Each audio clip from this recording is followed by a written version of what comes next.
Every child deserves someone who will fight for them, someone who will never let them face the world alone. Sometimes that someone comes from the most unexpected place. In 1883, Arizona, a 10-year-old girl named Ruth has lost everything. When Apache warrior Elijah finds her wandering the desert, he sees something familiar in her eyes, the same pain he carries from losing his own daughter. Despite the dangerous territory and a world that won't accept them, he makes her a promise. I'm your father now. Together, they'll face bounty hunters and hostile settlers while learning that family isn't about blood, it's about who chooses to stay. Can an Apache warrior and a lost girl truly become family when everything seems against them? Before we jump back in, tell us where you're tuning in from. And if this story touches you, make sure you're subscribed, because tomorrow I've saved something extra special for you. The Arizona sun had no mercy that October morning in 1883. Beating down on the desert floor like a blacksmith's hammer on red-hot iron. Elijah Running Wolf pressed his weathered hand against his forehead, shielding his dark eyes as he scanned the horizon from his position atop a sandstone ridge. At 42, his face carried the deep lines of a man who had seen too much, the kind of marks that come not just from desert sun, but from burying the people you love. His fingers unconsciously found the small medicine pouch hanging from his neck, worn smooth by years of worry and remembrance. Inside, carefully wrapped in doeskin, lay all that remained of his daughter Morning Star, a lock of her black hair, a small turquoise bead she had treasured, and a piece of birch bark with her tiny handprint pressed into it. She would have been 15 now. Had the cavalry not swept through their winter camp 5 years ago like a plague of locusts? The memory still came to him in fragments. The sound of hoofbeats in the pre-dawn darkness, the screams that cut through the cold morning air, the acrid smell of gunpowder mixing with burning lodges. He had been away, scouting for game with his brother Samuel, when Lieutenant Morrison and his men decided that a peaceful Apache camp made for easy target practice. By the time they returned, Morning Star lay still as winter, her small body clutching the doll he had carved for her 7th birthday.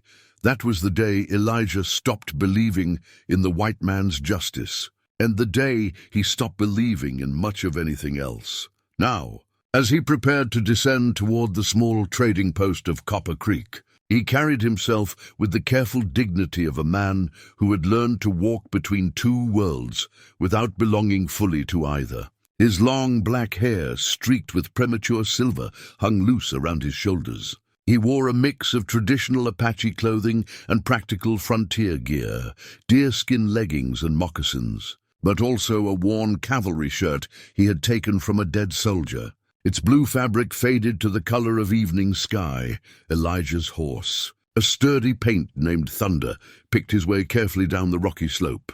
The animal had been his companion for 8 years, and like his master, had learned to read the desert's moods. Thunder's ears swiveled forward suddenly, alert to something ahead. That's when Elijah saw her. At first, he thought it was a mirage, a small figure in a tattered dress, stumbling between the scattered boulders near the dried creek bed. But mirages didn't cast shadows, and this child's shadow was all too real as she collapsed to her knees in the red dust. Elijah urged Thunder forward, his warrior's instincts immediately alert for danger. A child alone in this country meant trouble. Either she was running from something, or something had happened to whoever should have been protecting her. Either way, predators would be drawn to such vulnerability like buzzards to carrion. As he drew closer, he could see that the girl was perhaps 10 years old, with skin the color of desert sand at sunset, clearly of mixed heritage. Her dress had once been blue gingham, the kind that settler women sewed for their daughters, but now it hung in tatters. Her dark hair was matted with dust and dried blood, and her small hands were scraped raw. She looked up at his approach, and Elijah felt something twist deep in his chest. Her eyes were the color of dark honey, wide with exhaustion and fear. But there was something else there too, a fierce stubbornness that reminded him painfully of Morning Star. This child had not broken. Not yet. He dismounted slowly, keeping his hands visible and his movements calm. Wounded creatures could lash out unpredictably, and this little one had clearly been wounded in ways that went deeper than the scratches on her skin. "Child," he said softly in English, then repeated it in Apache. She understood the English, he could see, though she didn't respond. Her eyes tracked his every movement, like a wild animal ready to bolt. Elijah crouched down several feet away from her, making himself less threatening. "I am called Elijah," he said. "What is your name?" For a long moment she just stared at him. Then in a voice barely above a whisper she said, "Ruth!" The name hung in the air between them like a prayer. Ruth, it meant compassion in the old tongue, mercy.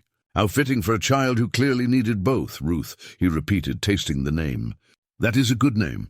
A strong name." He reached slowly for his water skin, uncorked it, and held it out to her. "You are thirsty." It wasn't a question. He could see the way her cracked lips caught the light, the hollow look around her eyes that spoke of days without proper water or food. She hesitated, then crawled forward and took the water skin with trembling hands. As she drank, Elijah studied her more carefully. The dried blood in her hair appeared to come from a scalp wound, painful but not deep.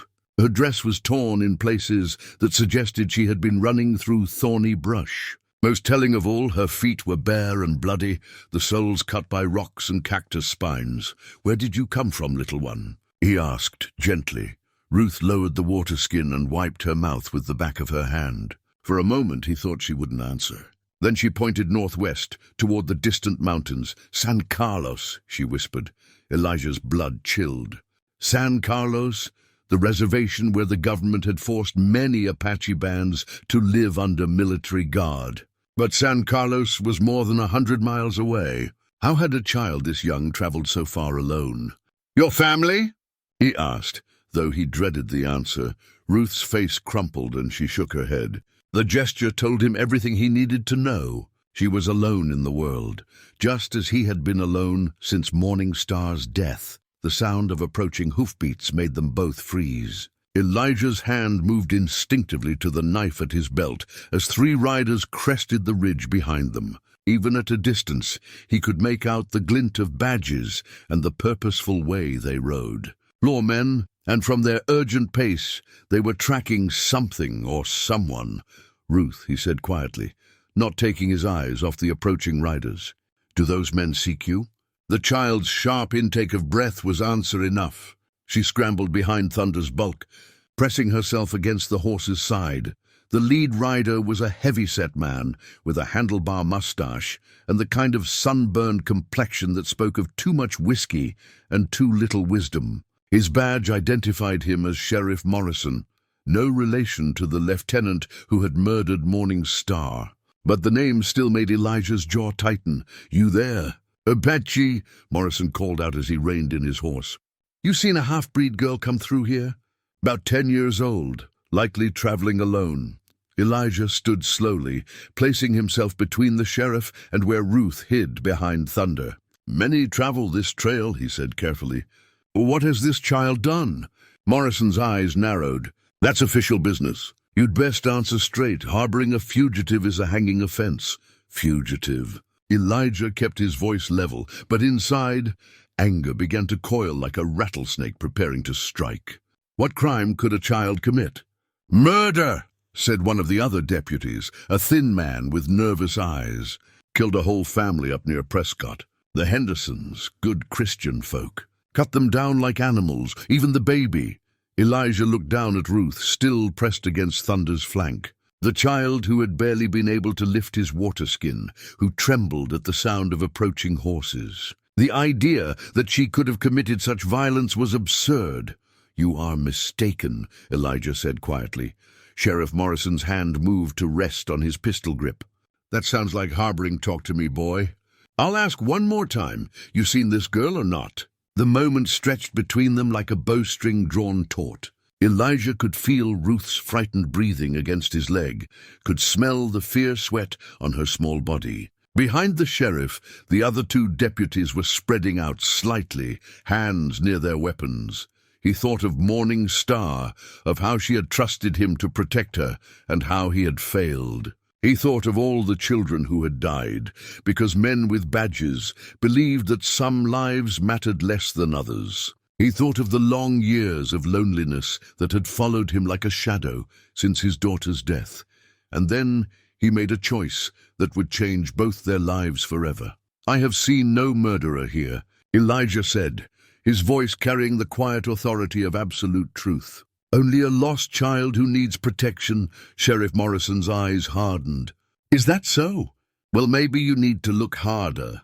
He spurred his horse forward, clearly intending to search the area himself.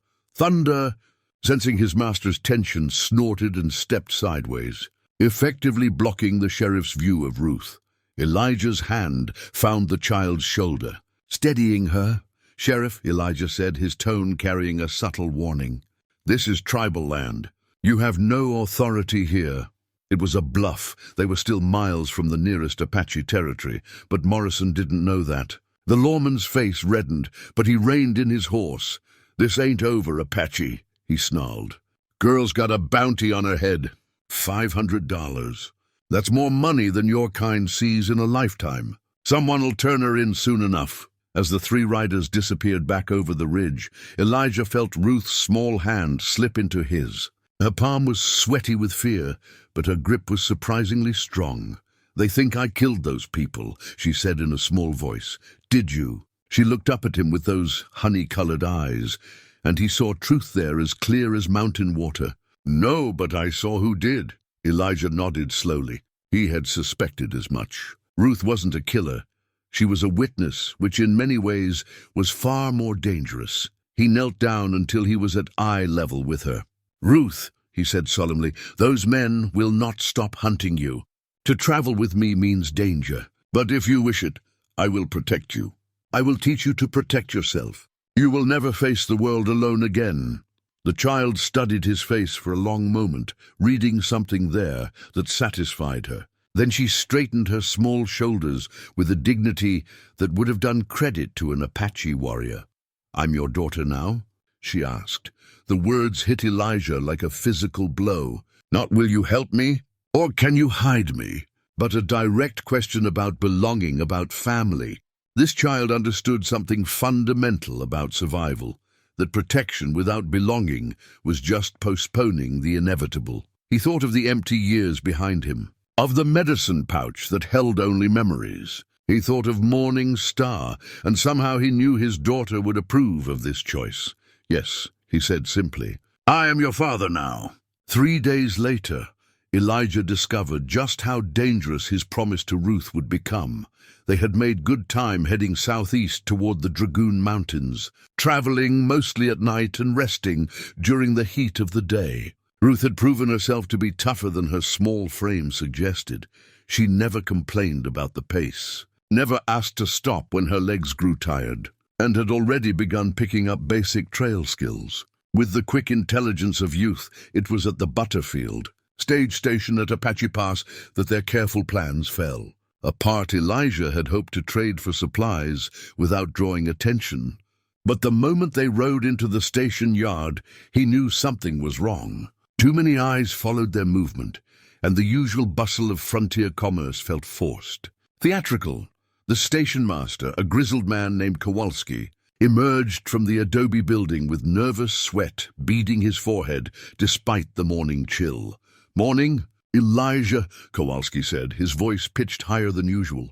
"Didn't expect to see you through these parts again." "Need supplies," Elijah replied simply, though his warrior instincts were screaming warnings. His eyes swept the area, noting the fresh horse droppings near the corral.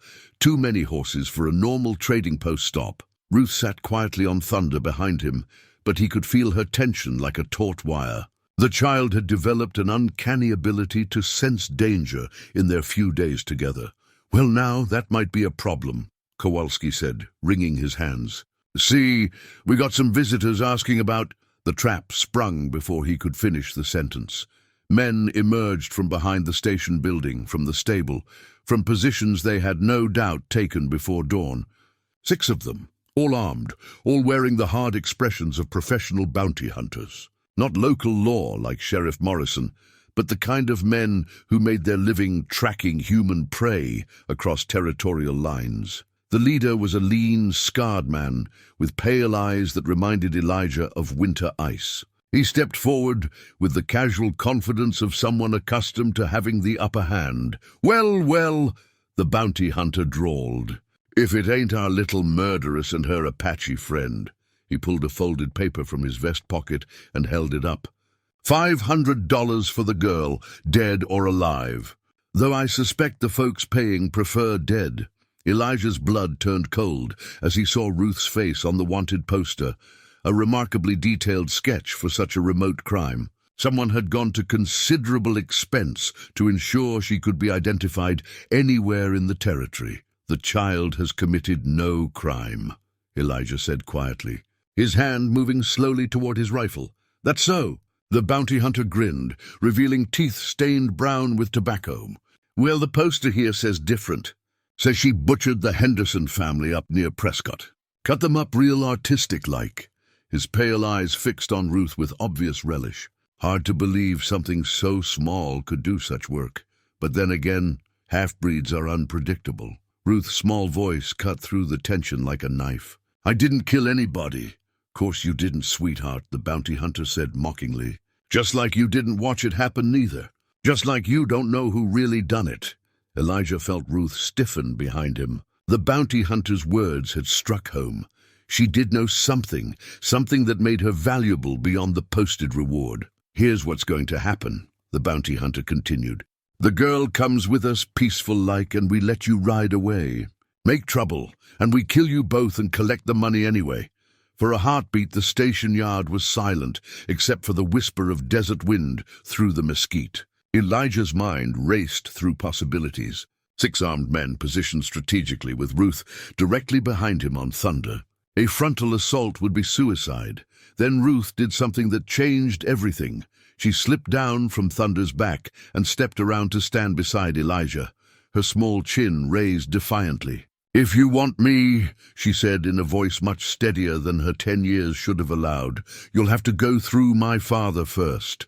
The simple statement hit Elijah like a physical blow. Not the defiance itself, though that took remarkable courage, but the word father spoken with such absolute conviction. In 3 days, this child had claimed him completely, staked her life on his protection. "Your father." The bounty hunter laughed harshly. "Girl, this Apache ain't your father. He's just using you for whatever Apache use little girls for. You come with us, we'll treat you real gentle-like." The lie was so transparent that even Kowalski looked uncomfortable. Everyone knew what happened to female prisoners in the hands of men like these. Elijah made his decision. "Ruth," he said softly, never taking his eyes off the bounty hunters. "When I tell you run for those rocks behind the station, do not look back. Do not wait for me." "No," she whispered. "I won't leave you." "You will," he said with quiet authority. "A warrior sometimes must make strategic retreats. This is not surrender, this is survival."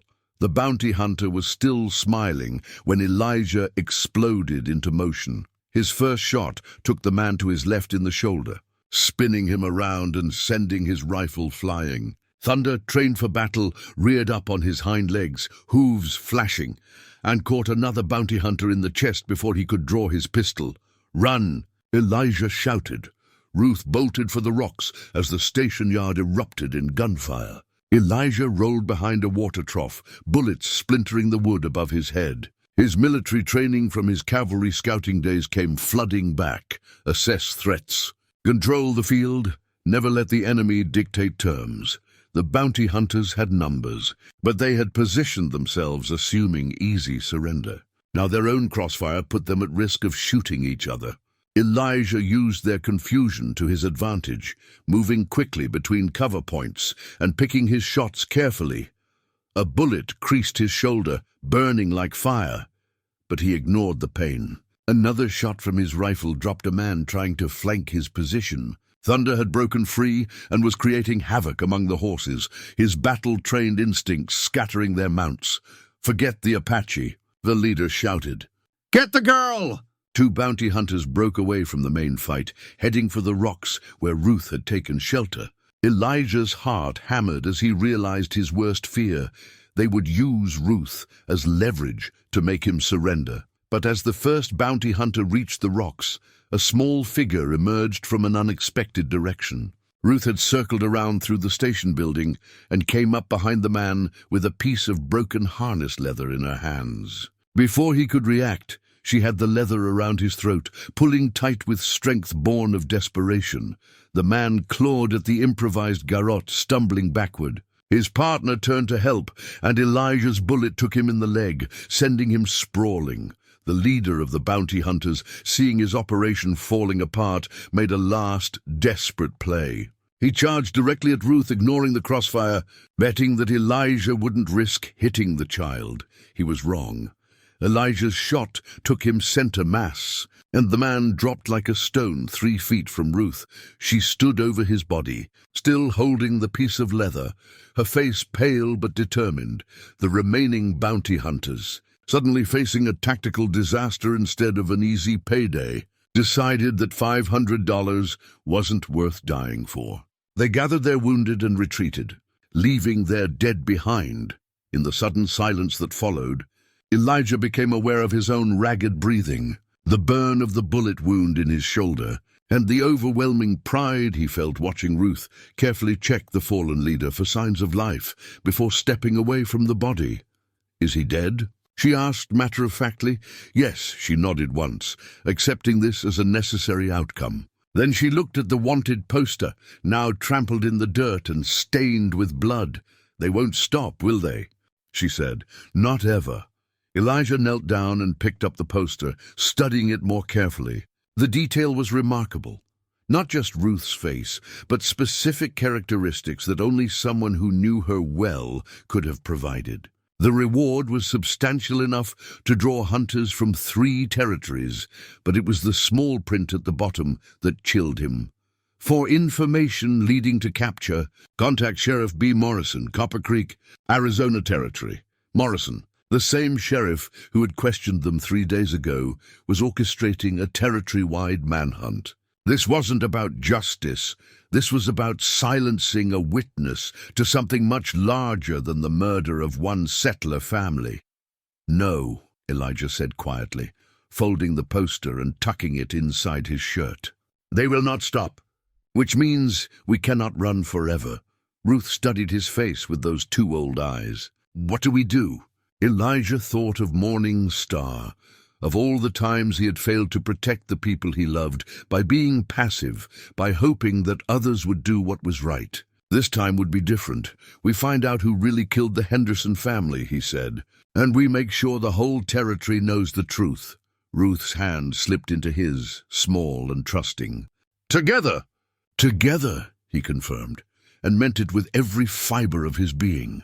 As they mounted Thunder and rode away from Apache Pass, leaving the bounty hunters to explain their failure to whoever was paying them, Elijah felt something he had not experienced in 5 years: purpose. Ruth had given him back his reason for living.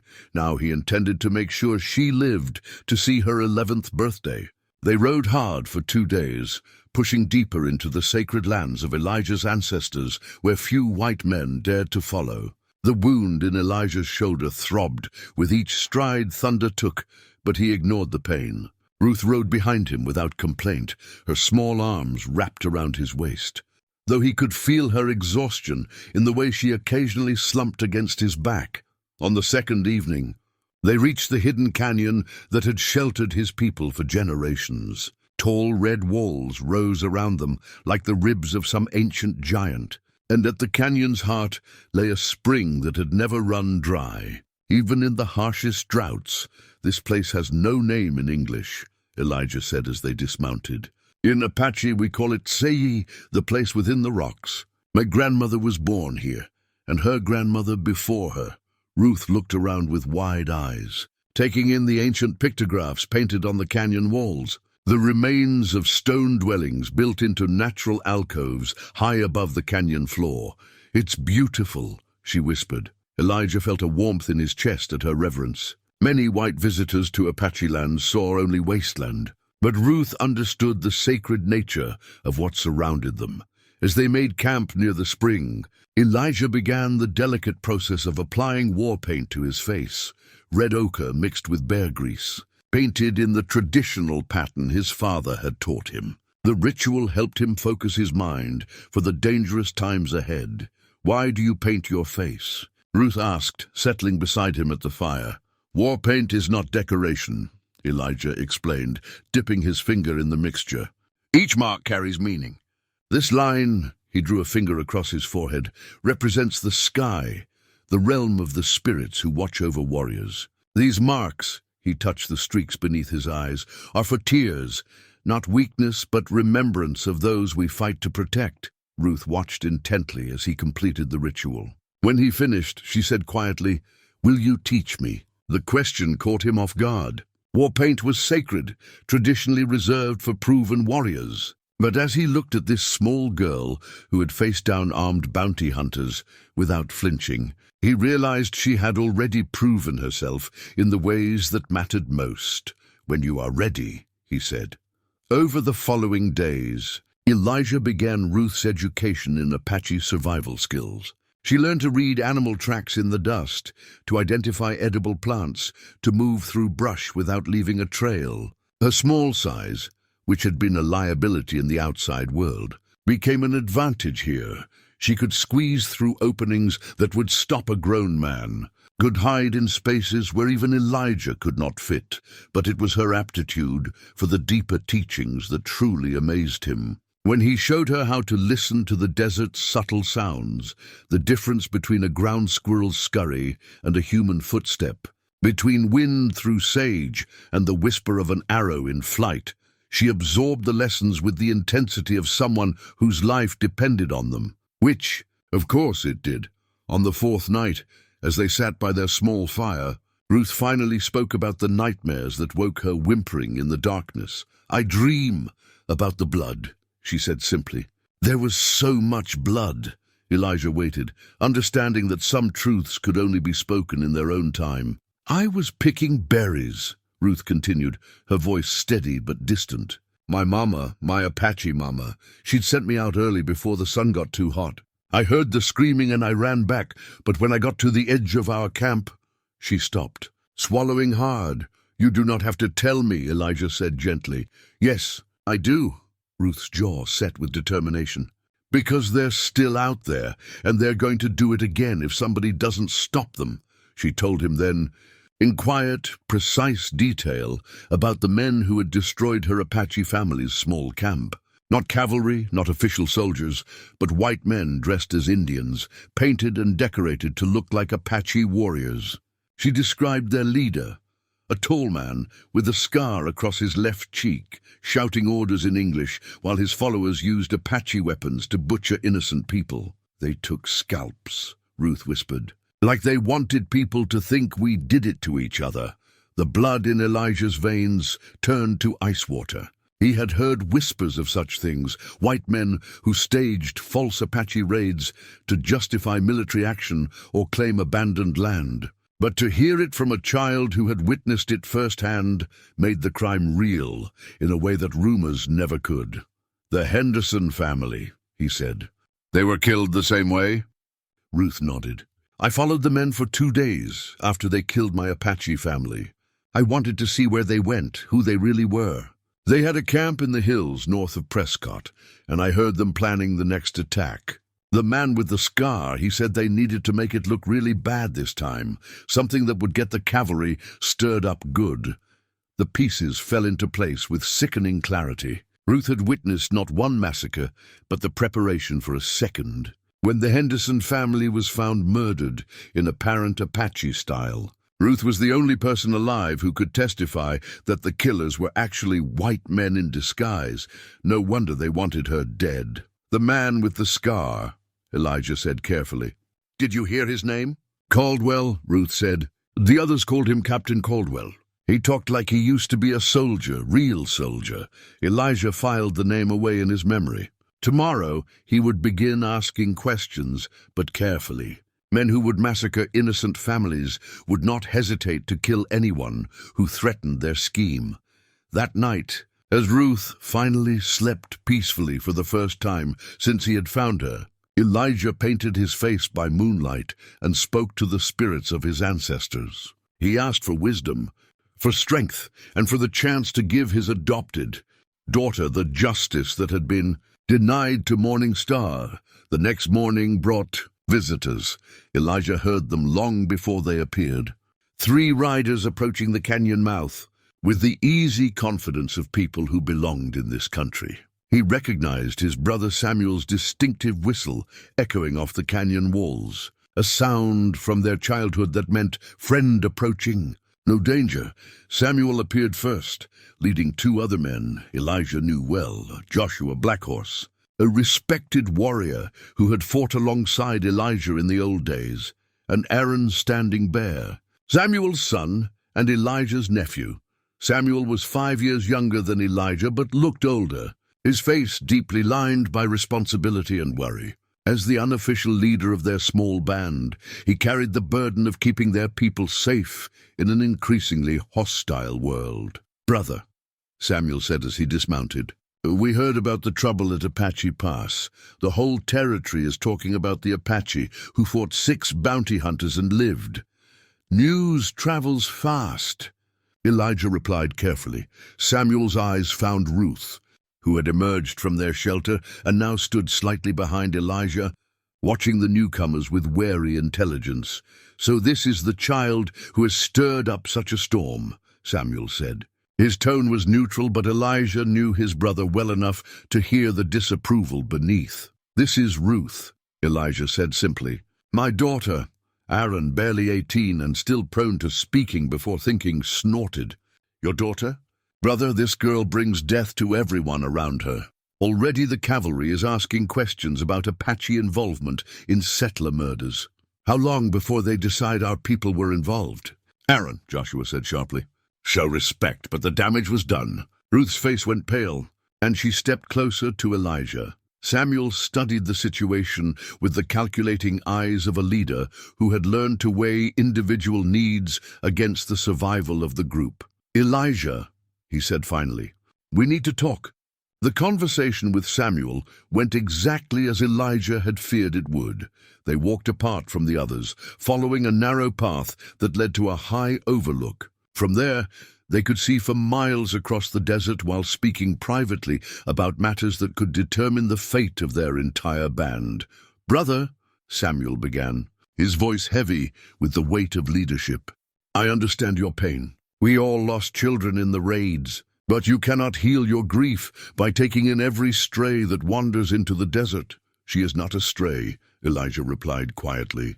"She is my daughter." Samuel stopped walking and turned to face him. "Your daughter was Morning Star. This girl is a white man's problem, created by white men's violence. Why should our people pay the price for their sins?" The accusations stung because Elijah understood his brother's position. The band survived by avoiding entanglement in the conflicts between whites and other Apache groups. Taking in Ruth meant taking sides in a war they had no stake in. "Because it is the right thing to do," Elijah said. "Right for whom?" Samuel's voice rose slightly. "Right for the 23 people who look to me for protection. Right for the children who will suffer if the cavalry decides to punish all Apache for this girl's crimes." "She committed no crimes. You know that." "I know that, but will Colonel Jenkins at Fort Huachuca know that? Will the settlers who are already calling for Apache blood care about the truth?" They argued in circles for an hour, neither man willing to compromise his position. Samuel saw only the danger Ruth represented. Elijah saw only the child who needed protection. Finally, Samuel made his decision. "You may stay in the canyon for 3 more days," he said. "After that, you must take the girl and leave Apache lands." "I will not risk our people for one white child." The words hit Elijah like physical blows. Exile from his own people, banishment from the sacred places of his ancestors. It was a harsh sentence, but not unexpected. "I understand," Elijah said simply. When they returned to camp, Ruth was sitting by the spring with Joshua and Aaron, her small hands busy with a piece of wood and a carving knife. To Elijah's surprise, she was creating a small horse figure with remarkable skill. "Your daughter has gifted hands," Joshua said approvingly. "She learns quickly." Aaron, still skeptical, but warming to Ruth's quiet presence, nodded grudgingly.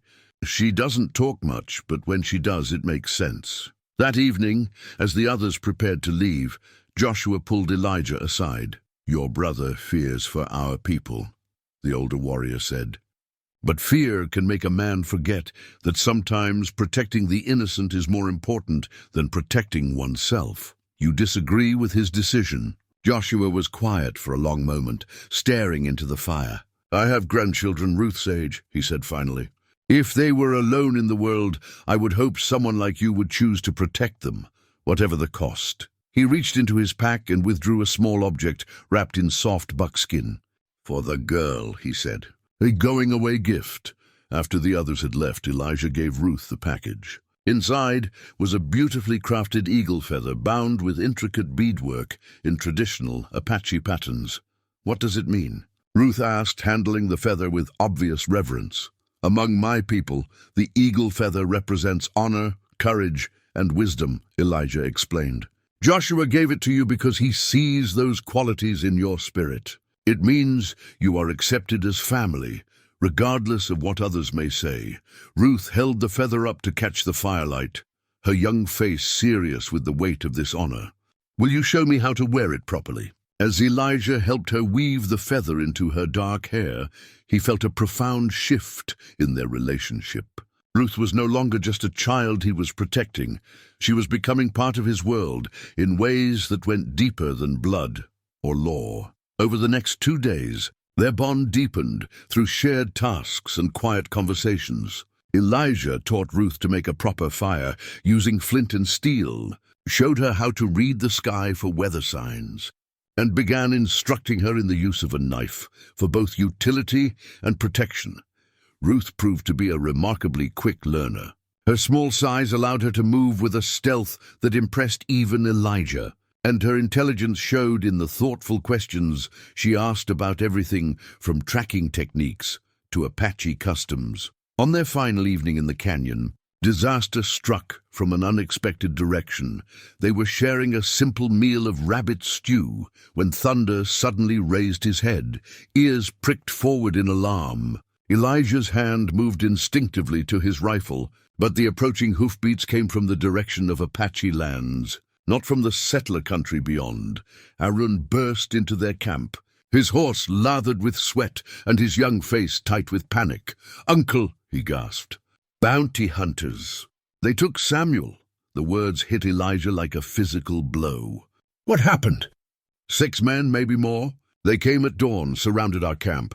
Their leader, a man with a scar on his face, he said they knew Samuel was harboring the girl. When my father denied it, they took him anyway. Said they'd trade him for Ruth, Caldwell, the same man Ruth had seen organizing the massacre. Somehow, he had tracked them to Samuel's band. Where? Elijah demanded. "Box Canyon, near the old mission ruins. They said to bring the girl by sunset tomorrow, or they'd start cutting pieces off my father." Ruth had gone very still during Aaron's recitation, her face pale but determined. "It's a trap," she said quietly. "Of course it's a trap," Aaron snapped. "But what choice do we have? My father is going to die because of you." "Aaron," Elijah warned, but Ruth raised a small hand. "He's right," she said. "This is my fault, and I'm going to fix it." "You are not going anywhere near those men," Elijah said firmly. "Yes, I am." Ruth's voice carried a conviction that reminded Elijah powerfully of Morning Star's stubborn streak. "But not the way they expect." She stood up and walked to where Thunder was hobbled, returning with the carved wooden horse she'd been working on. It was nearly finished now, a beautiful piece of work that showed real artistic talent. "This is for you," she said, holding it out to Elijah. "My first gift to my father." The simple statement broke something loose in Elijah's chest.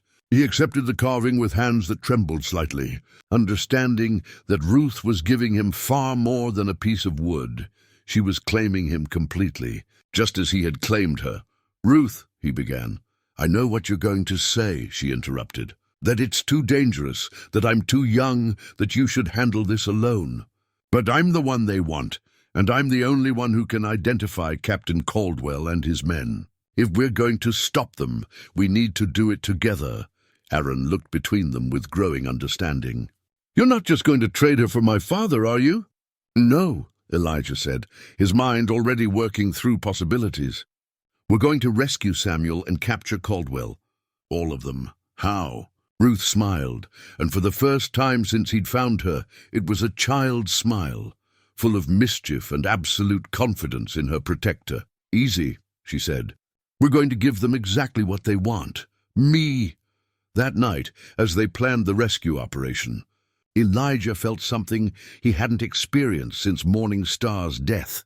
The fierce joy of having someone to fight for, someone whose faith in him made him stronger than he had ever been alone. Ruth curled up next to him by the fire, the eagle feather gleaming in her hair, the carved horse clutched in her small hands. "Father," she whispered in the darkness. "Yes, daughter." "I'm not afraid anymore." Elijah's arms tightened around her slightly. "Good," he said. "Because tomorrow we teach Captain Caldwell what it means to threaten an Apache family." As Ruth's breathing deepened into sleep, Elijah stared up at the stars and made a silent promise to the spirits of his ancestors. Tomorrow would be dangerous, possibly deadly. But whatever happened, Ruth would know that she had a father who would fight the world to keep her safe, and if necessary, he would die to make sure she lived to see her 11th birthday. The rescue of Samuel required patience, planning, and a willingness to take risks that would have seemed impossible just days earlier. But as Elijah watched Ruth prepare for what might be the most dangerous day of her young life, he realized that impossible had become their specialty. They spent the pre-dawn hours in careful reconnaissance of Box Canyon. The location Caldwell had chosen was tactically sound, a narrow defile with high walls on 3 sides and only one way in or out. Perfect for an ambush, assuming your enemy was foolish enough to walk into it. Elijah had no intention of being that foolish. "There," Ruth whispered, pointing to a thin wisp of smoke rising from deep within the canyon. "That's their camp."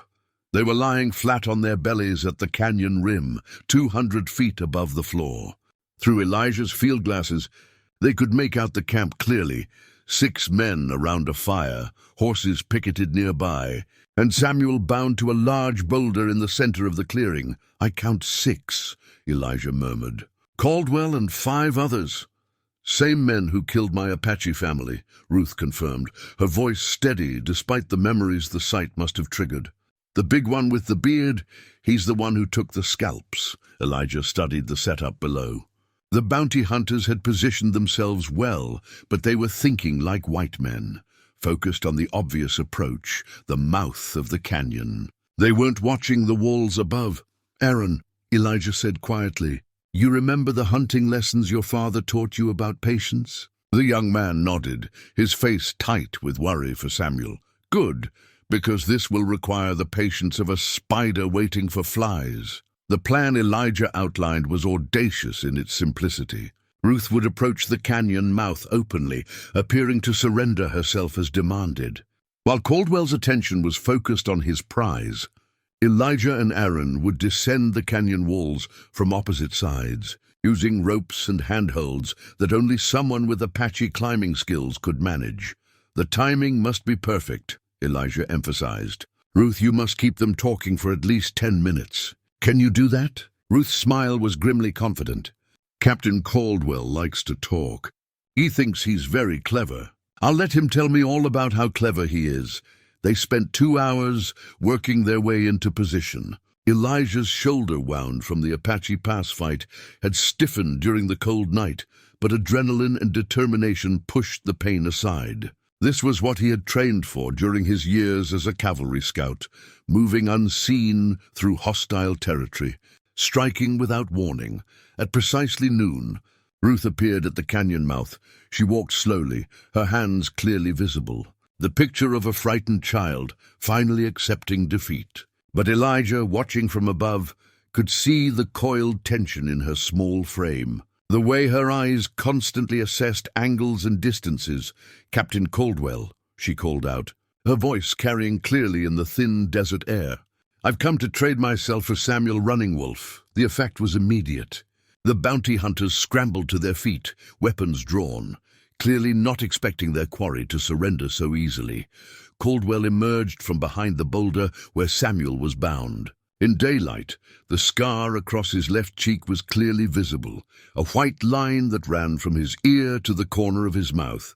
"Well, well," Caldwell called back. "Look what the desert dragged in." "You're smaller than I expected, little killer."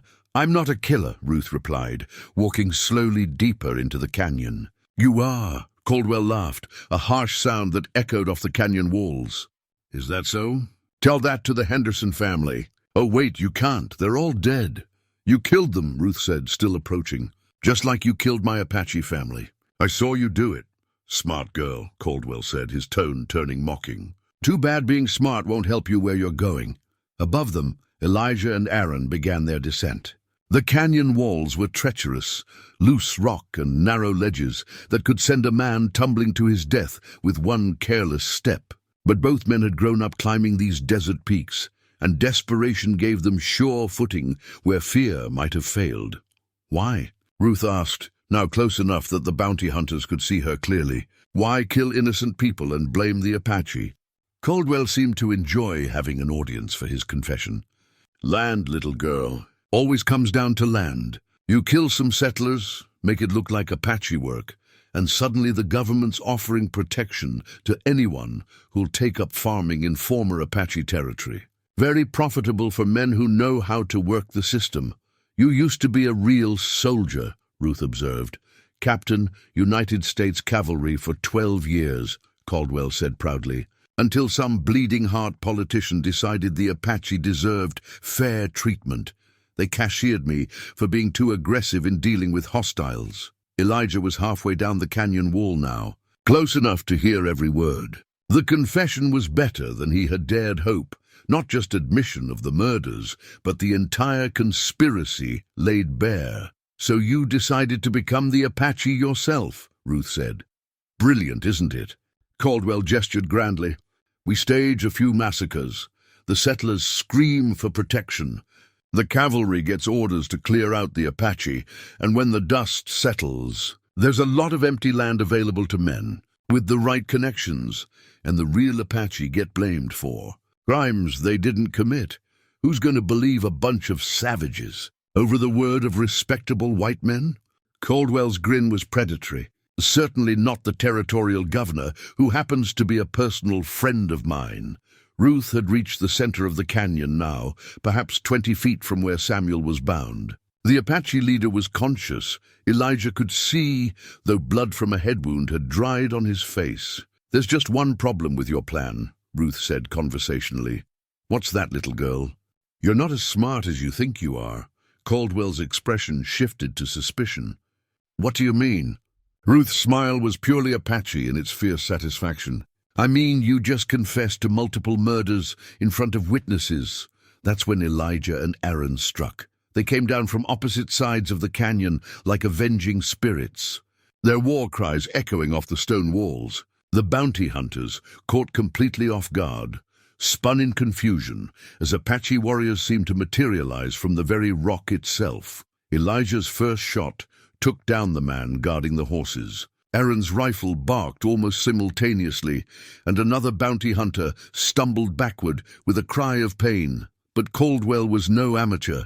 Even as his men scattered in panic, he lunged for Ruth, his pistol coming up in a smooth draw.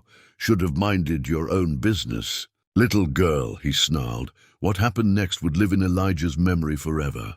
Ruth didn't freeze or cry out in fear. Instead, she dropped to the ground and rolled, coming up with a throwing knife she had somehow concealed in her boot. The blade took Caldwell in the wrist, and his shot went wide. Before he could recover, Elijah was on him, the butt of his rifle connecting with the captain's skull in a blow that dropped him unconscious to the canyon floor. In the sudden silence that followed, Ruth calmly walked over to where Samuel was bound and began cutting his ropes with a second knife. "Hello, Uncle Samuel," she said politely. "Are you badly hurt?"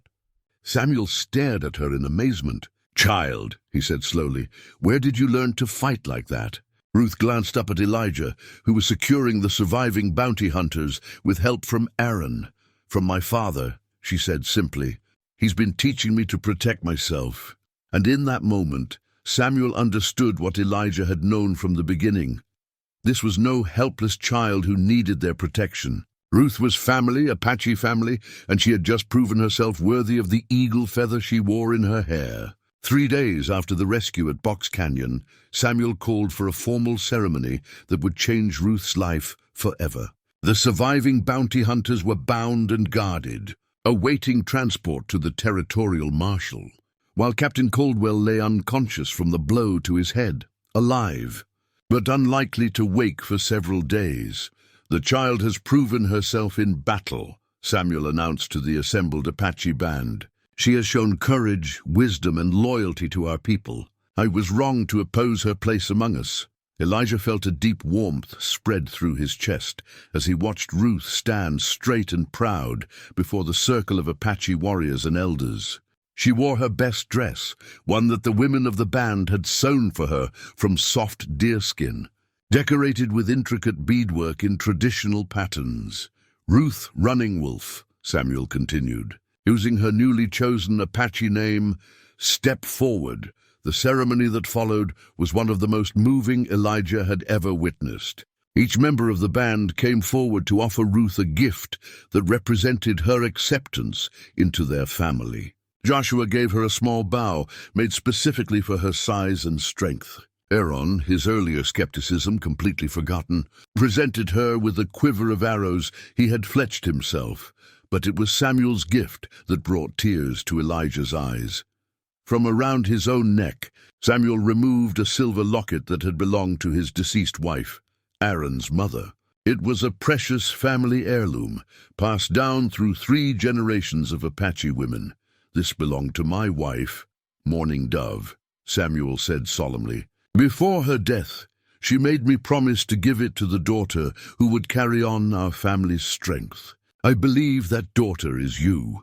Ruth accepted the locket with reverence, understanding the profound honor being bestowed upon her. "I will treasure it always, Uncle Samuel." As the ceremony concluded and the band dispersed to their evening meals, Elijah found himself alone with Ruth by the sacred spring. The weight of recent events seemed to settle over them like a comfortable blanket.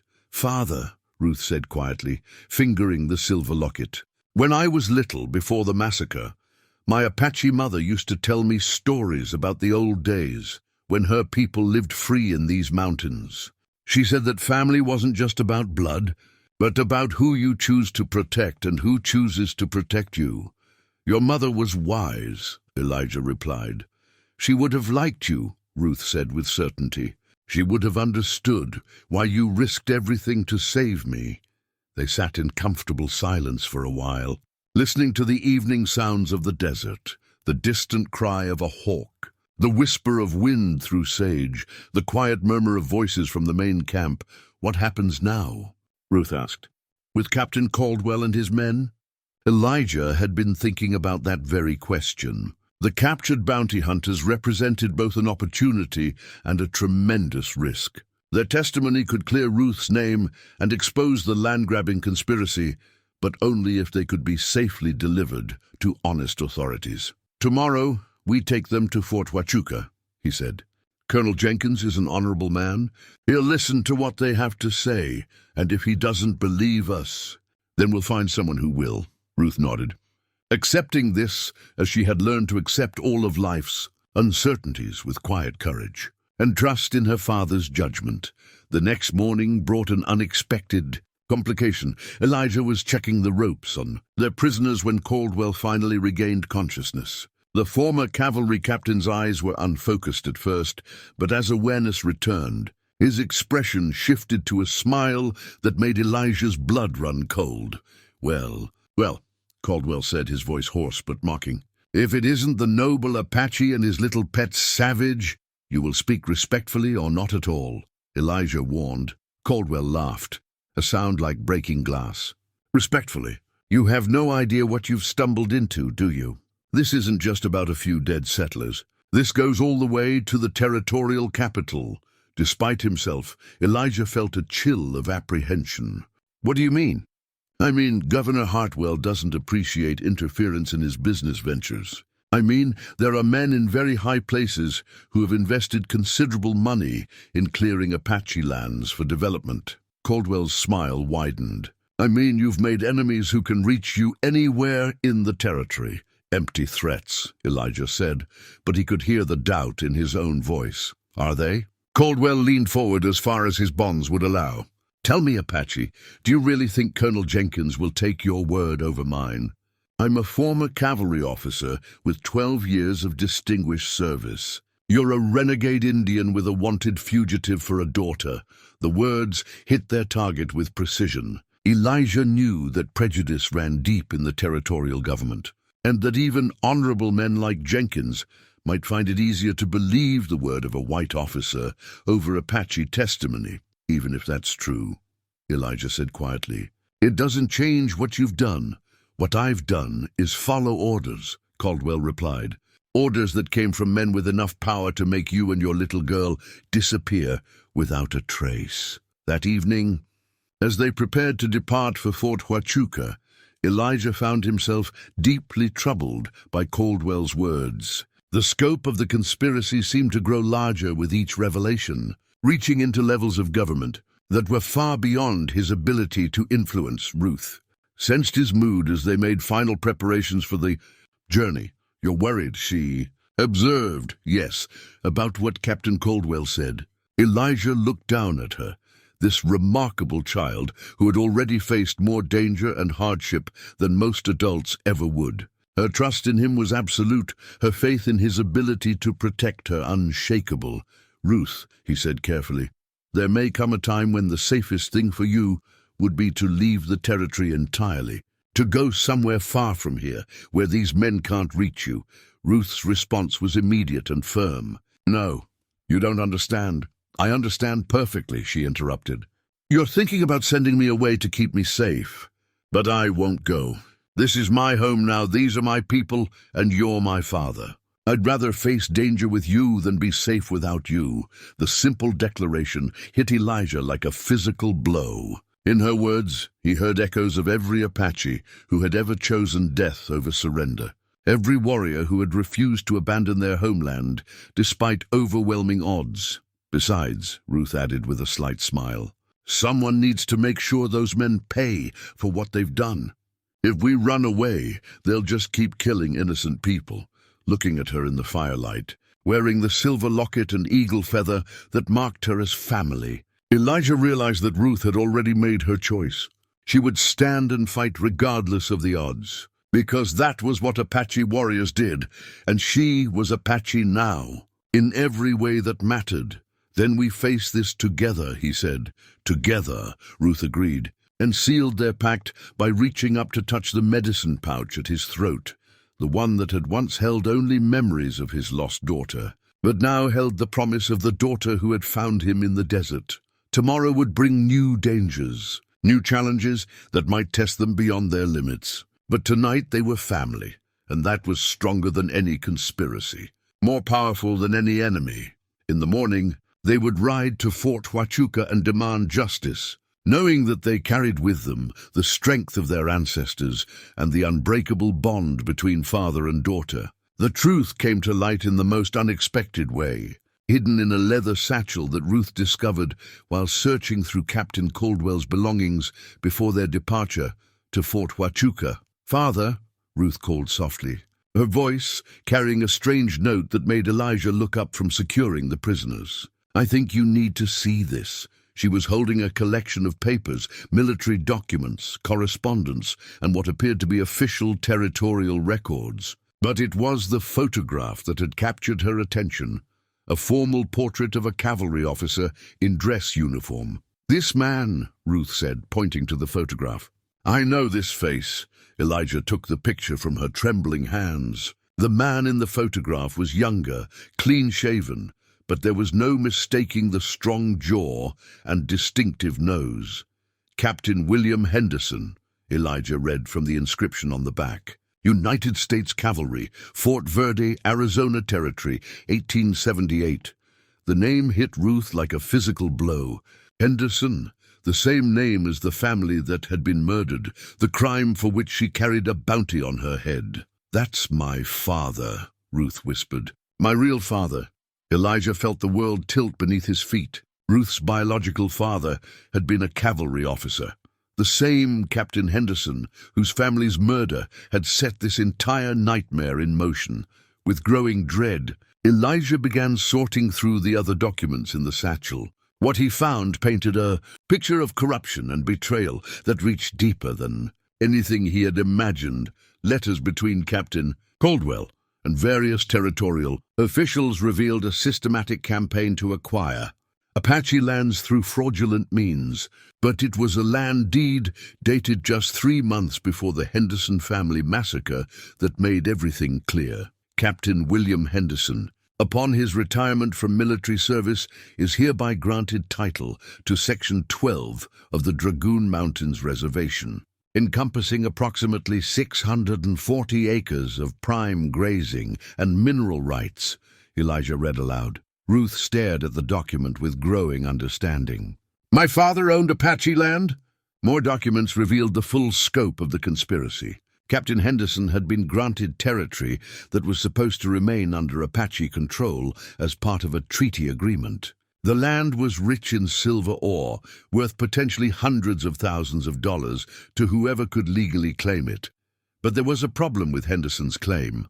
Under territorial law, ownership could only pass to direct heirs if the original owner died under specific circumstances. A man who died peacefully of old age could will his property to anyone. A man who died violently at the hands of hostile Indians, however, could only pass his property to blood relatives. They needed an heir, Elijah said, the pieces falling into place with sickening clarity. Someone who could inherit the land claim legally, but who could also be controlled or eliminated. Ruth's face had gone pale. They knew about me. They knew I was his daughter. More documents confirmed their worst fears. A private investigator's report detailed Ruth's location on the Apache reservation, her mixed heritage, and her potential value as Henderson's only surviving child. But the most damning document was a letter from Sheriff Morrison to Captain Caldwell. Written just 2 weeks before the Henderson massacre, the girl presents a unique opportunity. If the family dies in an apparent Apache raid, she inherits everything as the sole survivor. A child can be easily manipulated or disposed of once the legal transfer is complete. Recommend immediate action before she can be formally adopted into the Apache tribe, which might complicate the inheritance laws. Ruth sank to the ground beside their small fire, the weight of revelation crushing down on her. They killed my white family to get their land. They killed my Apache family to get to me. And they want to kill me to make sure no one ever finds out the truth. Elijah knelt beside her, his warrior's training warring with the protective instincts of a father. Every piece of evidence pointed to a conspiracy that reached the highest levels of territorial government. Fighting such corruption would be like standing against an avalanche, but as he looked at Ruth's stricken face, he realized that some battles had to be fought regardless of the odds. "There's more," Ruth said quietly, pointing to another document in the pile. This one was a birth certificate, official territorial records that confirmed Ruth's parentage. But it was the signature at the bottom that made Elijah's blood run cold. Witnessed and verified by Sheriff Benjamin Morrison, Copper Creek, Arizona Territory. Morrison, the same sheriff who had been hunting Ruth from the beginning. The man who had signed her birth certificate was now orchestrating her death warrant. "He's my uncle," Ruth said, her voice barely a whisper. "Sheriff Morrison is my father's brother." The final piece of the puzzle clicked into place with devastating clarity. Sheriff Morrison wasn't just part of the conspiracy, he was the mastermind behind it. As Ruth's closest male relative, he would become her legal guardian if she was captured alive. As her guardian, he could control her inheritance until she came of age. And as the man hunting her, he could ensure she never lived to claim it. "That's why he wanted me alive at first," Ruth said, understanding flooding her young face. He needed to establish legal guardianship before he could kill me and claim the land himself. Captain Caldwell, who had been listening to their conversation with growing amusement, finally spoke up. "Clever girl," he said mockingly. "Too bad being clever won't save you. Morrison has friends in the territorial capital, friends who don't appreciate loose ends." "You work for him," Elijah said. "It wasn't a question. I work for money," Caldwell replied. "Morrison pays well for certain services. The Henderson job was supposed to be simple. Kill the family, leave Apache sign, collect the girl. But she ran before we could grab her." Ruth stood up slowly, her small frame radiating a fury that reminded Elijah powerfully of Apache warriors preparing for battle. "My uncle killed my parents," she said, her voice steady, despite the tears streaming down her face. "My own blood family. For money, blood family doesn't mean much when there's enough silver in the ground to make a man rich," Caldwell laughed. Morrison figured one little half-breed wasn't worth losing that kind of fortune over. The casual cruelty of the statement broke something loose in Elijah's chest. He had seen much evil in his life, but the murder of children by their own relatives violated something fundamental about the natural order. Ruth walked over to where Caldwell was bound, her small hands clenched into fists. "You're wrong about something," she said quietly. "What's that, little girl?" "Blood family doesn't matter to you," Ruth said, "but it matters to me.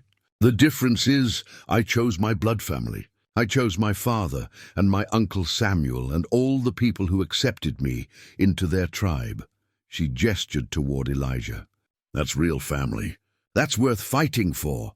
Caldwell's mocking smile faded as he saw something in Ruth's eyes that he hadn't expected, not fear or despair, but the cold resolve of someone who had found something worth dying for. "Sheriff Morrison made one mistake," Ruth continued. "He thought killing my families would make me weak and alone. Instead, it made me part of something stronger than he could ever understand." She turned to Elijah, her young face set with determination that would have done credit to any Apache warrior. "Father," she said formally, "I claim the right of vengeance against the man who murdered my families. Both of them."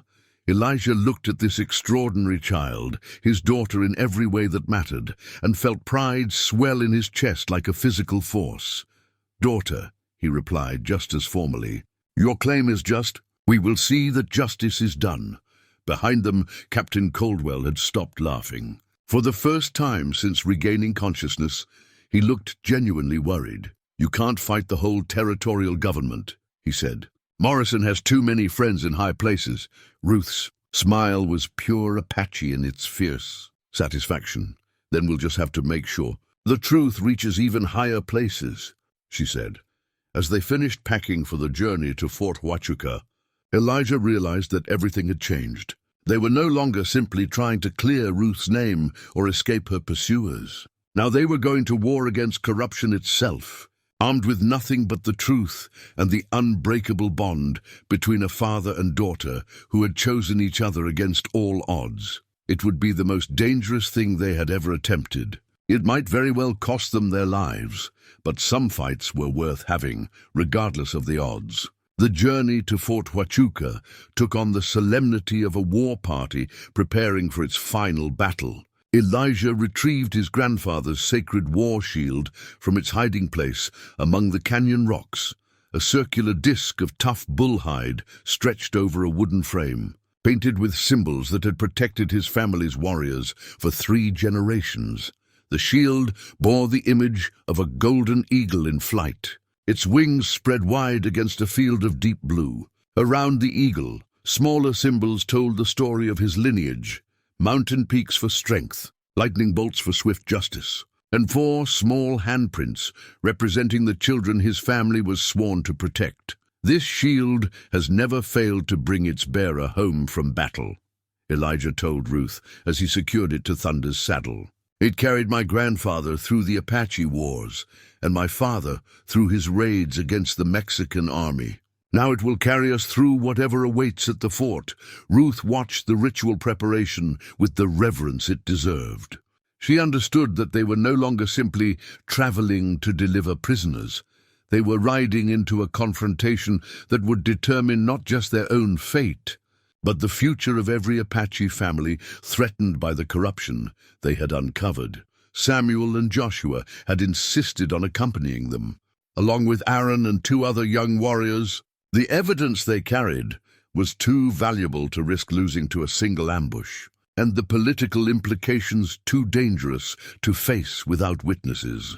"This is no longer just about one child," Samuel had said during their final council. "If Morrison and his allies succeed in silencing Ruth, they will have proven that Apache lives mean nothing to territorial law.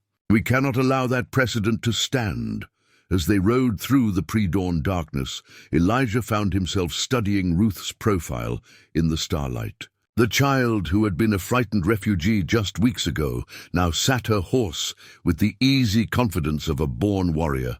The eagle feather in her hair caught the wind, and the silver locket at her throat gleamed like captured moonlight. But it was her eyes that truly showed the transformation. Where once there had been fear and uncertainty, now there was a calm determination that reminded Elijah of the great Apache leaders he had known in his youth.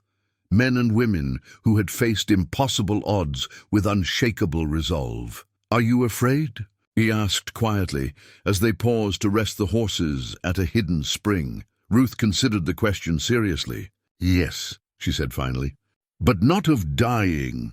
I'm afraid of failing. If we don't stop Morrison and his friends, other children will suffer the way I did. Other families will be destroyed for the sake of greed." Her words carried the weight of someone far older than her 11 years, someone who had learned that some responsibilities transcended personal safety. "That is the fear of a true warrior," Elijah said with pride. "The fear that drives us to protect others, even at the cost of our own lives." They reached the outskirts of Fort Huachuca as the sun climbed toward its zenith, the military compound sprawling across a valley floor like a small city. Adobe buildings baked in the desert heat, while soldiers in dusty blue uniforms went about, their daily routines with the mechanical precision of military life.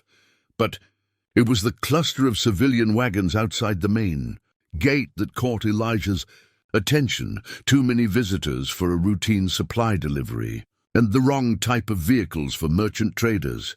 "Trouble," Samuel murmured, his experienced eyes reading the same signs. The journey to Fort Huachuca took on the solemnity of a war party preparing for its final battle. Elijah retrieved his grandfather's sacred war shield from its hiding place among the canyon rocks, a circular disc of tough bullhide stretched over a wooden frame, painted with symbols that had protected his family's warriors for 3 generations.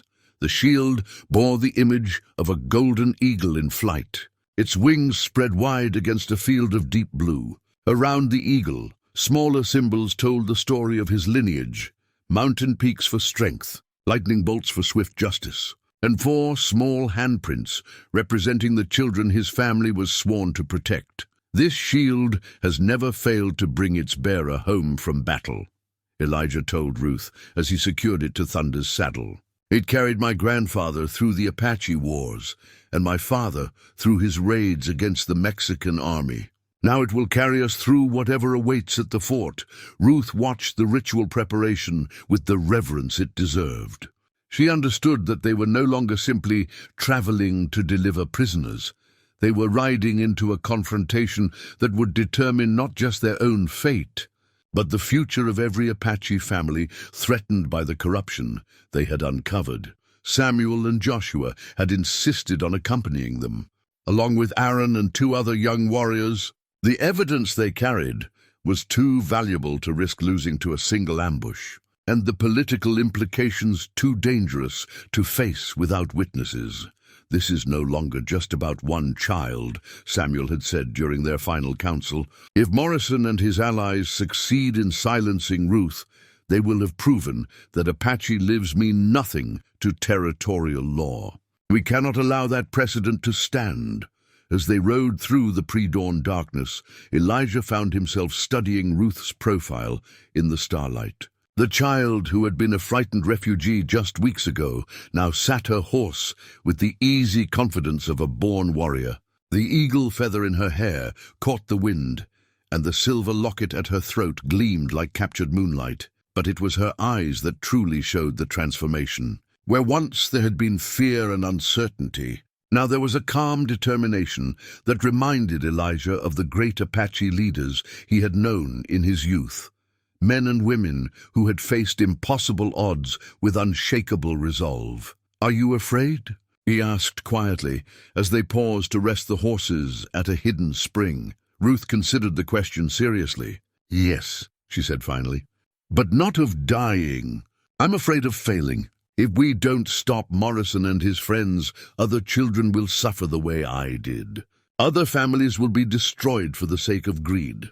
Her words carried the weight of someone far older than her 11 years, someone who had learned that some responsibilities transcended personal safety. "That is the fear of a true warrior," Elijah said with pride. "The fear that drives us to protect others, even at the cost of our own lives." They reached the outskirts of Fort Huachuca as the sun climbed toward its zenith, the military compound sprawling across a valley floor like a small city. Adobe buildings baked in the desert heat, while soldiers in dusty blue uniforms went about, their daily routines with the mechanical precision of military life. But it was the cluster of civilian wagons outside the main gate that caught Elijah's attention. Too many visitors for a routine supply delivery, and the wrong type of vehicles for merchant traders. "Trouble," Samuel murmured, his experienced eyes reading the same signs. Through his field glasses, Elijah could make out the distinctive badge of Sheriff Morrison glinting in the sunlight. The lawmen stood near a group of well-dressed civilians, their formal attire marking them as territorial officials rather than local ranchers or merchants. "Morrison's here," Elijah said grimly. "And he's brought friends." Ruth's jaw set with determination. "Good. Then we can settle this once and for all." They made camp in a hidden arroyo 2 miles from the fort, using the remaining daylight to finalize their strategy. The approach would have to be carefully orchestrated. A frontal assault on Morrison's position would only result in their being branded as hostile Indians attacking a territorial peace delegation. "We need to reach Colonel Jenkins privately," Joshua said, studying the fort's layout through the field glasses. "If Morrison has convinced him that we're dangerous renegades, we'll be shot on sight." "There's another problem," Aaron added. "Even if we do reach the colonel, what's to stop Morrison from claiming our evidence is forged? It's our word against his, and we all know how territorial courts feel about Apache testimony." Ruth had been sitting quietly during this discussion, her small fingers working steadily on a piece of paper. Now she looked up with the kind of smile that had learned to recognize as distinctly dangerous. "Not just our word," she said, holding up what she had been writing. "My testimony as Captain Henderson's legitimate daughter, witnessed by a U.S. Army officer and backed up by documentary evidence." She had been crafting a formal legal statement, written in the precise language she had learned from listening to territorial court proceedings during her time on the reservation. The document laid out the entire conspiracy in clear legal terms that even a prejudiced court would find difficult to dismiss.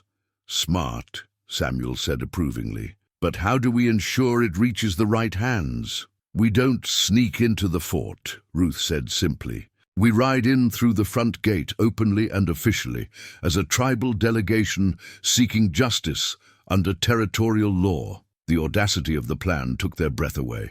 Instead of hiding from Morrison and his allies, Ruth proposed confronting them directly, using the very legal system they had corrupted to expose their crimes. "It's dangerous," Elijah said.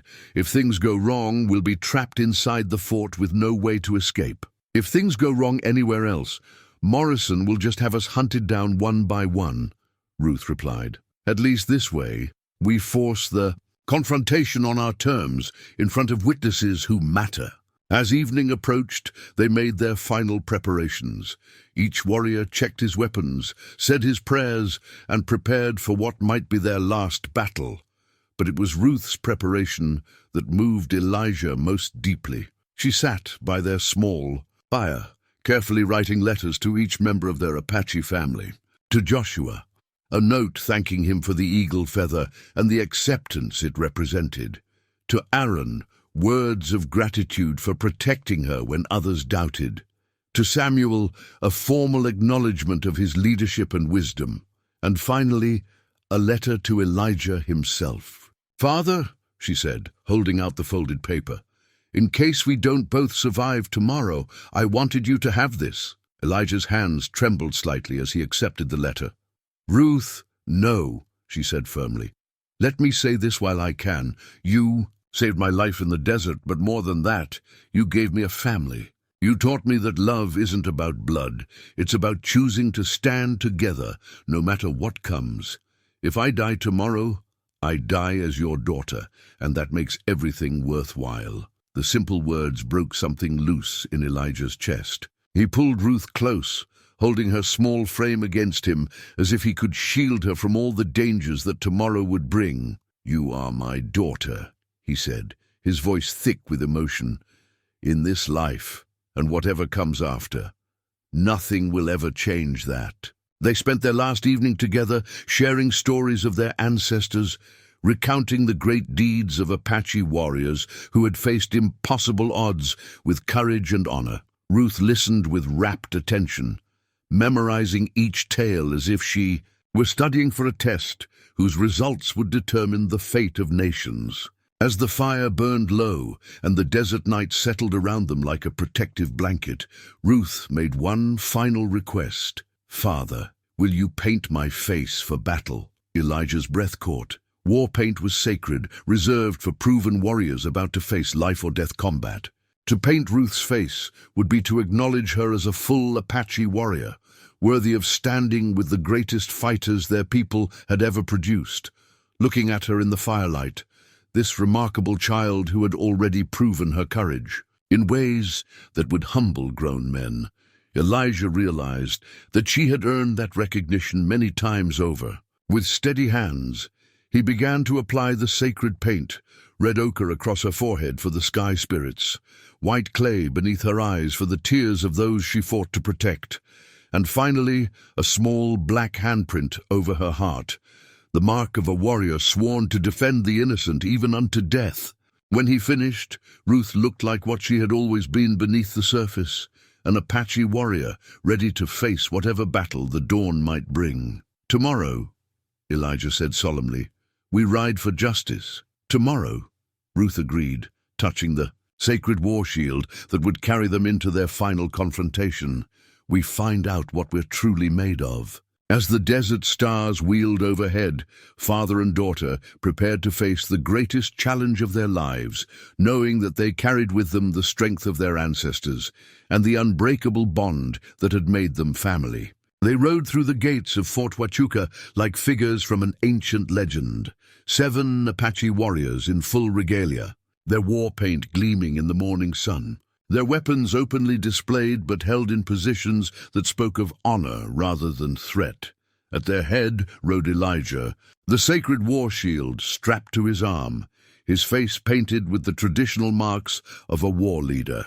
Beside him, Ruth sat thunder with the poise of a born chief, her young face painted for battle, the eagle feather in her hair catching the desert wind. The effect on the fort's inhabitants was immediate and electric. Soldiers stopped their duties to stare. Officers emerged from buildings with hands resting on their sidearms. The civilian delegation that had been conferring with Colonel Jenkins near the headquarters building turned as one to watch the approaching riders. Sheriff Morrison's face went white as he recognized Ruth, then flushed red with rage as he realized the implications of her presence. "That's her," he shouted, pointing with a trembling finger. "That's the murderess I've been tracking. Colonel, I demand you arrest these renegades immediately." But Colonel Jenkins, a weathered veteran with 20 years of frontier experience, raised a hand for calm. He had dealt with Apache war parties before, and he recognized the formal protocols being observed. This was not an attack. This was a diplomatic mission. "I am Colonel James Jenkins, commanding officer of Fort Huachuca," he called out as the Apache delegation came to a halt in the fort's main courtyard. "State your business here." Elijah dismounted with ceremonial dignity, his every movement calculated to demonstrate both respect and strength. "I am Elijah Running Wolf of the Chiricahua Apache. I come seeking justice under territorial law for crimes committed against my family." "Your family?" Morrison sputtered. "Colonel, this man is harboring a wanted fugitive. Ruth Henderson is under arrest for the murder of—" "I am Ruth Running Wolf," Ruth said clearly, her young voice carrying across the suddenly silent courtyard. "Daughter of Elijah Running Wolf by adoption, and daughter of Captain William Henderson by birth. I come to expose the lies that have been told about my family's death." The revelation sent a shock through the assembled crowd. Morrison's mouth opened and closed soundlessly as he realized that his carefully constructed narrative was about to collapse. Colonel Jenkins's experienced eyes took in the formal war paint, the ceremonial weapons, the obvious discipline of the Apache delegation. These were not renegades or criminals. These were warriors operating under the ancient codes of honor that even cavalry officers learned to respect. "Colonel," Morrison said desperately, "you can't listen to these savages. I have legal authority." "You have no authority here, Sheriff," Jenkins replied coldly. "This is a military installation under federal jurisdiction. If these people seek justice, they'll receive a fair hearing." Ruth dismounted and walked forward with the measured pace of someone who understood the weight of the moment. In her hands, she carried the leather satchel containing all the evidence they had gathered, documents, photographs, and her own written testimony. "Colonel Jenkins," she said formally, "I present evidence of a conspiracy to commit murder, fraud, and theft of Apache lands. I also present evidence that Sheriff Morrison is my biological uncle and the mastermind behind the murders for which I have been falsely accused." The words hit the courtyard like physical blows. Morrison staggered backward, his face contorting with rage and desperation. "Lies!" he screamed. "All lies! Colonel, this is an obvious Apache trick to—" "Then you won't mind if we examine the evidence," Jenkins said calmly. He gestured for Ruth to approach. "Let's see what you have, child." As Ruth began laying out documents on a wooden table that had been hastily brought forward, the courthouse drama played out with the intensity of a real battle. Each piece of evidence she presented was like an arrow finding its target. The forged land deeds, the military correspondence, the birth certificate bearing Morrison's own signature, but it was Captain Caldwell's written confession, obtained during his fevered recovery from his head wound, that delivered the fatal blow to Morrison's conspiracy. "I, Captain Thomas Caldwell, do hereby confess to the murder of the Henderson family under orders from Sheriff Benjamin Morrison," Ruth read aloud. "Said murders were committed to facilitate illegal acquisition of mineral rights belonging to the Apache Nation, and to eliminate witnesses to previous crimes committed for the same purpose." Morrison's desperate laughter rang out across the courtyard. "You expect anyone to believe the word of a delirious man? A criminal who would say anything to save his own neck? I expect them to believe the evidence of their own eyes," Ruth replied, producing the photograph of her father in his cavalry uniform. "Captain William Henderson, my biological father, died defending his family from men disguised as Apache warriors. I witnessed the attack. I can identify every man involved." As the truth unfolded before the stunned crowd, Morrison's veneer of respectability crumbled completely. The man who had hidden behind a badge and legal authority now stood exposed as a murderer and thief, his crimes laid bare before military justice. But cornered animals are often the most dangerous. And Morrison had one final desperate card to play. His hand moved toward his gun with the speed of long practice, his eyes fixed on Ruth with murderous intent. If he couldn't silence her through legal means, he would settle for simple murder. The shot that rang out across the courtyard would echo in their memories forever. Elijah's reflexes, honed by years of combat, saved Ruth's life by a fraction of a second. As Morrison's gun cleared its holster, Elijah lunged forward, his sacred war shield raised between his daughter and the weapon that sought to silence her forever. The The bullet struck the ancient buffalo hide with a sound like thunder, the impact spinning Elijah halfway around, but not penetrating the shield that had protected his family for 3 generations. Before Morrison could fire again, Joshua and Aaron were on him, their combined weight driving the corrupt sheriff to the ground. "Arrest that man!" Colonel Jenkins roared, his own pistol drawn and trained on Morrison's struggling form. Attempted murder of a child in front of federal witnesses. But Morrison, his sanity apparently snapped by the collapse of his schemes, continued to fight like a rabid animal. "She has to die," he screamed. "She knows too much. The whole operation will be exposed."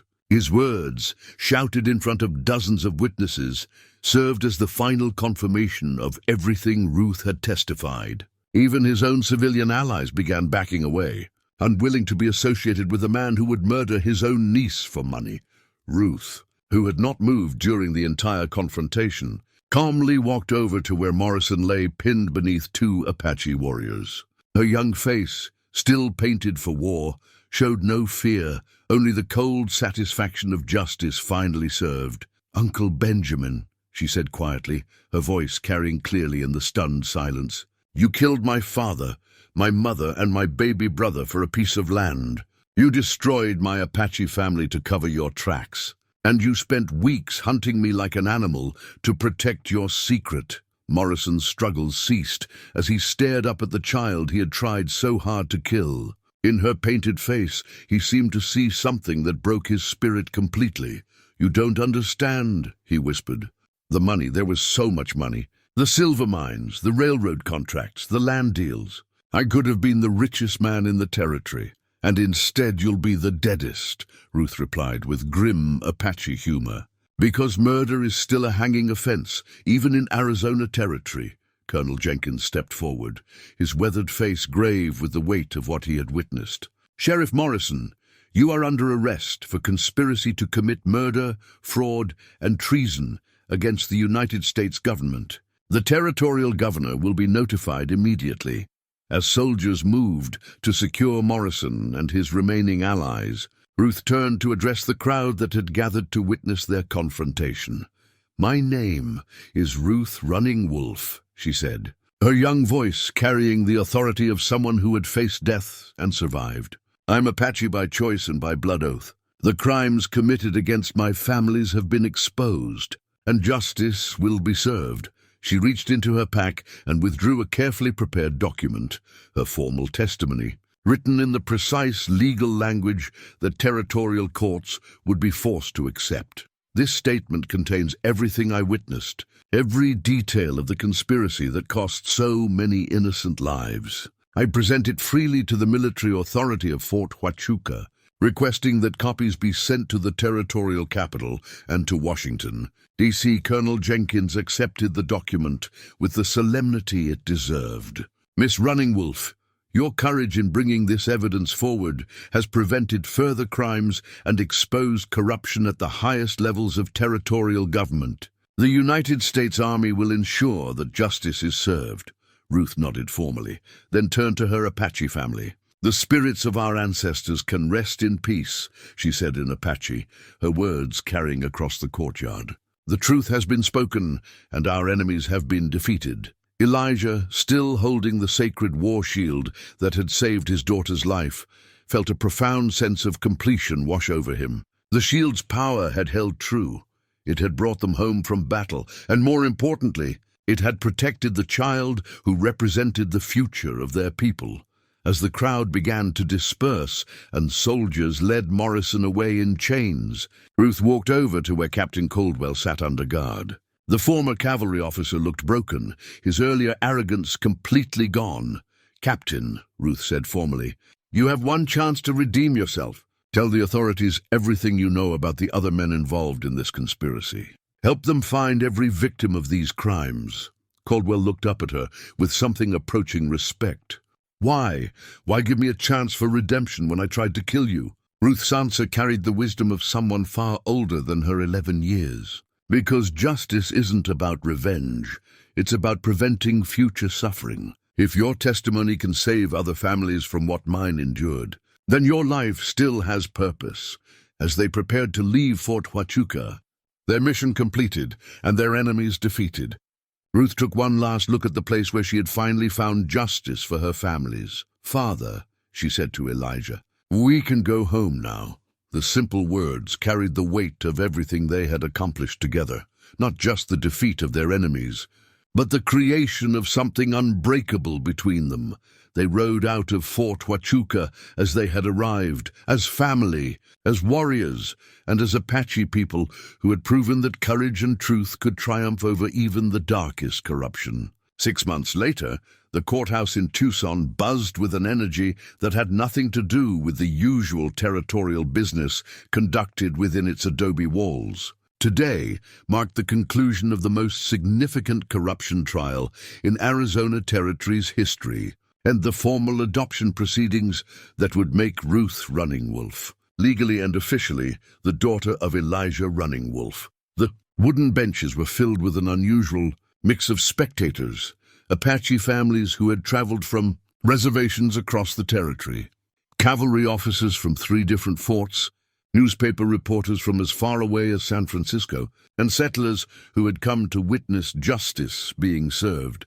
At the prosecutor's table sat Ruth, now 12 years old, and bearing herself with the quiet confidence of someone who had faced the worst the world could offer and emerged victorious. She wore a dress of soft blue cotton, sewn by the Apache women of her band, with traditional beadwork that told the story of her journey from lost child to beloved daughter. Judge Harrison Matthews, a stern man with silver hair and penetrating eyes, read the verdict with the gravity it deserved. In the matter of the Territory versus Benjamin Morrison and Associates, this court finds the defendants guilty on all charges: conspiracy to commit murder, fraud, theft of federal lands, and treason against the United States. Sheriff Benjamin Morrison is sentenced to death by hanging. His co-conspirators will serve terms of imprisonment ranging from 15 to 25 years. A satisfied murmur ran through the courtroom. Justice, so long delayed, had finally been served, but it was the second proceeding that brought tears to many eyes. In the matter of the adoption petition filed by Elijah Running Wolf, Judge Matthews continued, this court finds that the petitioner has demonstrated exemplary character, devotion, and fitness as a parent. The child in question, Ruth Running Wolf, has expressed her clear and unwavering desire to remain with Mr. Running Wolf as his legal daughter. The judge's voice softened as he looked directly at Ruth. "Young lady, the court has reviewed your testimony regarding the events that brought you and Mr. Running Wolf together. Your courage in seeking justice for your families and your loyalty to the man who chose to protect you speaks volumes about your character. It also speaks volumes about the quality of parenting you have received." Ruth stood when called upon to approach the bench, her small hand finding Elijah's as they walked forward together. "Ruth Running Wolf," Judge Matthews said formally, "do you understand that this adoption will make Elijah Running Wolf your legal father in all respects, with all the rights and responsibilities that entails?" "Yes, Your Honor," Ruth replied clearly. "He's been my father in every way that matters since the day he found me in the desert. This just makes it official." The simple honesty of her words brought smiles to faces throughout the courtroom.